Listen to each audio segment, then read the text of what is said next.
வணக்கம் காவேரியன்ஸ். ஒரு interesting news உங்களுக்கு சொல்லி ஆகணும். நான் நிறைய தடவை சொல்லியிருப்பேன் உங்ககிட்ட. நான் ஈவினிங் அவனோட கிளப்புக்கு போவேன், அங்கே வந்து ஷட்டில் விளையாட போவேன் அப்படின்ட்டு. அப்போ நார்மலாக என்ன நடக்கும் அப்படின்னா, என்னை பார்த்தோன்னே நிறைய பேர் வருவாங்க, பேசுவாங்க, எப்படி ஷேர் மார்க்கெட் இருக்கும், என்ன மாதிரி நம்மளுடைய ரெஸ்பான்ஸு இருக்கணும், என்னென்ன ஷேரை வாங்கணும் அப்படின்லாம் வந்து நிறைய பேர் வந்து டிஸ்கஸ் பண்ணுவாங்க. கேம் ஆரம்பிக்கிறதுக்கு முன்னாடி இந்த மாதிரி டாக் வந்து நிறைய போயிட்டுருக்கோம். பட் ஆஃப் லேட் பார்த்தா எல்லோரும் ஒரு ஸ்மைல் அது மட்டும் தான் பண்ணுறாங்க இல்லையா, யாருமே எந்த ஸ்டாக்கை பற்றியும் கேட்குறதே இல்லை. இது எக்ஸ்பெக்டட் தான், இன்றைக்கி மட்டும் இல்லை, ரொம்ப வருஷமாக நான் இதை பார்த்துட்ருக்கேன் நான்.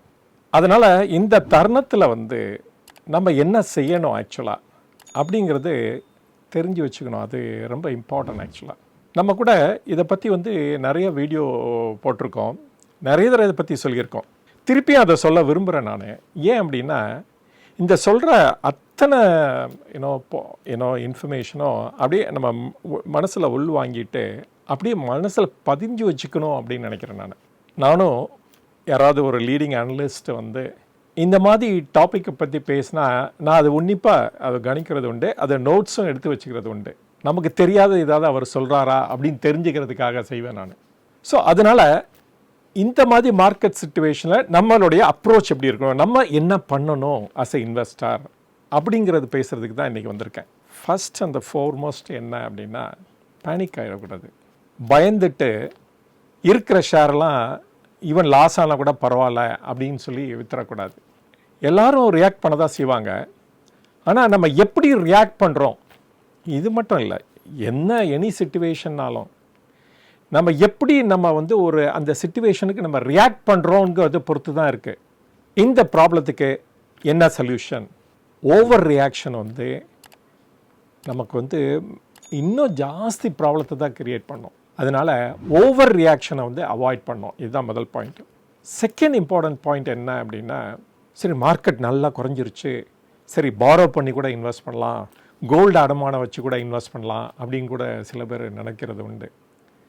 அதை கம்ப்ளீட்டாக அவாய்ட் பண்ணோம். எந்த சமயத்துலையுமே ஷேர் மார்க்கெட்டில் பாரோ பண்ணி இன்வெஸ்டே பண்ணக்கூடாது. ஒன்லி சர்ப்ளஸ் மணி, எனக்கு நெக்ஸ்ட்டு ஒரு 3 இயர்ஸ் 5 இயர்ஸ் இந்த பணம் தேவையில்லை அப்படின்னு நினைக்கிறோம் பாருங்கள், அந்த பணத்தை மட்டும்தான் இதில் இன்வெஸ்ட் பண்ணணும் எப்பொழுதுமே. ஏன்னா யாருனாலையுமே கரெக்டாக சொல்ல முடியாது எப்படி இருக்க போகுது, அடுத்த நிமிடத்தில் எப்படி இருக்க போகுது, அடுத்த நாள் எப்படி இருக்க போகுதுங்கிறது யாருனாலையும் கணிக்க முடியாது. அதனால் நம்ம வந்து ஒருத்தர்கிட்ட கடன் வாங்கிட்டு அதை கொண்டு போய் ஷேர் மார்க்கெட்டில் இன்வெஸ்ட் பண்ணுறதுங்க இந்த தப்பை மட்டும் பண்ணவே கூடாது. அடுத்த பாயிண்ட் என்னென்னா, வாட்ச் லிஸ்ட் க்ரியேட் பண்ணிக்கோங்க. நிறைய தப்பு பண்ணியிருக்கலாம், கவலை இல்லை, இருந்தாலும் ஒரு வாட்ச் லிஸ்ட் க்ரியேட் பண்ணிக்கோங்க. ஒரு 15-20 ஸ்டாக்கு, எந்த செக்டார் வந்து நல்லா பண்ணோம் அப்படின்னு நெக்ஸ்ட்டு ஒரு 1 குவார்ட்டர் 2 குவார்ட்டர்ஸில் நல்லா பண்ணோம், அந்த பேசிஸில் வாட்ச் லிஸ்ட் க்ரியேட் பண்ணி அந்த அதில் இருக்க பெஸ்ட் கம்பெனிஸ் எல்லாம் நல்லா அனலைஸ் பண்ணுங்கள். அனலைஸ் பண்ணி வச்சுக்கிட்டிங்கன்னா மார்க்கெட்டுக்கு ஒரு டர்ன் அரவுண்டு வர்றப்ப நம்ம வந்து அதில் ஒரு ஸ்டேக் எடுக்க முடியும். இது வந்து ரொம்ப இம்பார்ட்டன்ட். மார்க்கெட் ஒதுங்கி இல்லாமல் நம்ம வந்து ஒரு வாட்ச் லிஸ்ட்டு க்ரியேட் பண்ணி அதுக்கு அந்த ஸ்டாக்குக்கு வேணுங்கிற அத்தனை இன்ஃபர்மேஷனை கேதர் பண்ணி வச்சுக்கோங்க.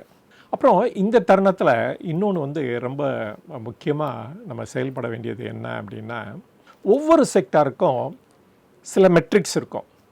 அந்த மெட்ரிக்ஸ்க்கு மீனிங் என்னென்ன மெட்ரிக்ஸ்லாம் நம்ம பார்க்கணும் இந்த செக்டாருக்கு அப்படின்ட்டு நல்லா தெரிஞ்சு வச்சுக்கோங்க. இதுதான் வந்து ஒரு நல்ல சந்தர்ப்பம் அப்படின்னு நான் சொல்லுவேன். நான் நல்லா டீப் டைவ் பண்ணி அதை எல்லாத்தையும் தெரிஞ்சு வச்சுக்கோங்க. டெய்லி ஒரு 41 செக்டார்ஸ் இருக்குது.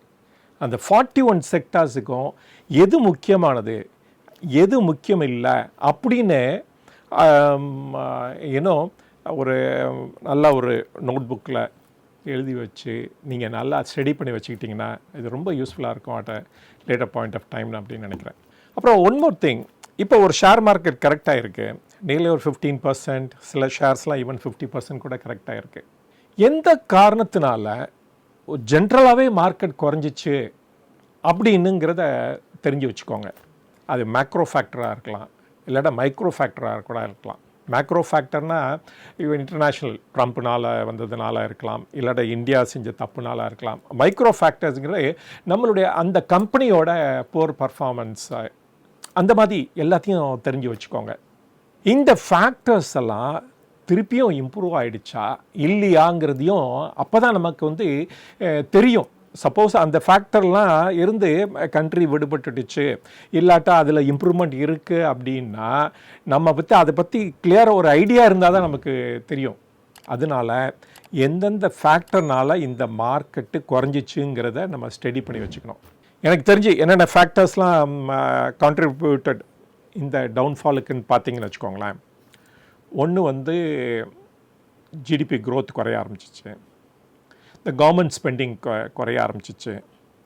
தென் வந்து ஓவர் வேல்யூவேஷன் ஒரு இம்பார்ட்டன்ட் ஃபேக்டராக இருந்தது. அப்புறமேல வந்து ஃபெட் ரிசர்வ் வந்து இன்ட்ரெஸ்ட் ரேட் குறைச்சாங்க, இந்தியாவில் வந்து கரஸ்பாண்டிங் மூவ் பண்ணலை. அப்புறம் எஃப்ஐஐஸ் வந்து வெகுவாக வித்ரா பண்ண ஆரம்பித்தாங்க.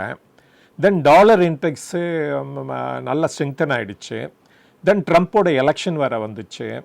தென் வந்து இந்த ஈல்டு, த ட்ரெஷரி ஈல்டு அதுவும் வந்து வெகுவாக இன்க்ரீஸ் ஆகிடுச்சு.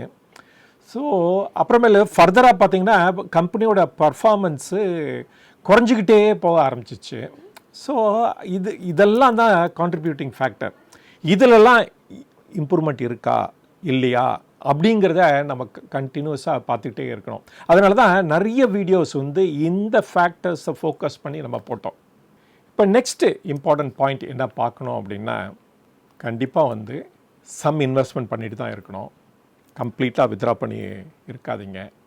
எந்தெந்த செக்டார் வந்து நல்லா பண்ணணும்னு நினைக்கிறீங்களோ அதிலே பெஸ்ட்டு ஸ்டாக்ஸ் எடுத்து ஒரு ஸ்மால் அமௌண்ட்டாக நீங்கள் இன்வெஸ்ட் பண்ணிகிட்டே இருக்கலாம். இப்போ கோல்டு நல்லா இருக்குது அப்படின்னு சொல்லிட்டு ஹியூஜ் அமௌண்ட்டை போய் அதில் லாக்இன் பண்ணிடாதீங்க. ஏன்னா நம்மளால் கரெக்டாகவே கிளியராகவே ப்ரெடிக்ட் பண்ண முடியாது எப்படி வந்து கோல்டு ப்ரைஸ் மூவ் ஆக போகுது அப்படிங்கிறது. அதனால் ஒவ்வொரு இதுக்கும் ஒரு லிமிட் நீங்களாகவே ஏற்படுத்தணும், அதை வந்து ஸ்ட்ரிக்டாக ஃபாலோ பண்ணணும். அதுதான் முக்கியமானது. ஸோ இன்வெஸ்ட்மெண்ட்டை கண்டினியூ பண்ணோம். ஒரு இதில் வந்து நிறைய இன்வெஸ்ட்மெண்ட்டும் பண்ணிடாதீங்க. இதுவும் ரொம்ப இம்பார்ட்டன்ட். பட் இன்வெஸ்ட் பண்ணும்போது இந்த இடிஎஃப், என்பிஎஸ் இதெல்லாம் வந்து விட்டுடாதீங்க. அதில் வந்து ஒரு ஸ்மால் அமௌண்ட்டு ரெகுலராக பண்ணுறதை வந்து பண்ணிகிட்டே தான் இருக்கணும். அந்த இடிஎஃப் அண்ட் என்பிஎஸ் இன்வெஸ்ட்மெண்ட் வந்து கண்டிப்பாக தேவை, அதை கண்டிப்பாக செஞ்சுக்கிட்டே இருக்கணும். அதை மட்டும் மனசில் வச்சுக்கோங்க. கடைசியாக ஒன்று சொல்ல விரும்புகிறேன், என்றைக்குமே ஷேர் மார்க்கெட்லேருந்து ஒதுங்கி இருக்காதீங்க, படிச்சுக்கிட்டே இருங்க. ஏன்னா you have to learn before earn. So இது மட்டும் ரொம்ப முக்கியமானது. இதுதான் நல்ல தருணம் உங்களுடைய நாலேஜை விரிவுபடுத்துகிறதுக்கு. அதனால் அதை கண்டினியூ பண்ணுங்கள், அதை செஞ்சுக்கிட்டே இருங்க, நீங்களும் ஜெயிக்க முடியும்.